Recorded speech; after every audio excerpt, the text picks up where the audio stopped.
This is how the story went. I met someone by accident. Blew me away. Blew me away. Γεια. Τι κάνεις? Μάντεψε. Δεν ξέρω τι. Μόλις είδα το κλιπάκι μας. Είναι κιόλας έτοιμο.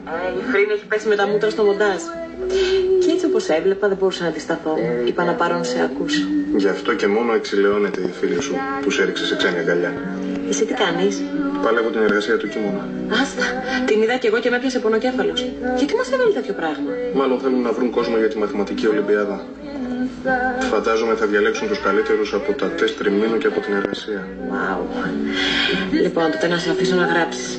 Γιατί ξέρω ότι θέλεις να βγεις πρώτος και μπορείς να τα καταφέρεις. Σίγουρα θέλω, αλλά δεν ξέρω αν μπορώ. Είμαι κουρασμένος και νηστάζω. Λοιπόν, πρόταση. Να πιεις ένα καφεδάκι να πάρεις δυνάμεις και να δεις που θα τα καταφέρεις. Αντιπρόταση. Παρατάω τα πάντα, πάμε για ποτάκι και ξεχνάω και κούραση και όλα. Ούτε για αστείο. Εμείς έχουμε όλο τον καιρό μπροστά μας. Αλλά χαίρομαι που με βάζεις πάνω από τα μαθηματικά. Οι αριθμοί δεν μπορούν να με αγκαλιάσουν και να με εκφυλίσουν. Όπως εσύ.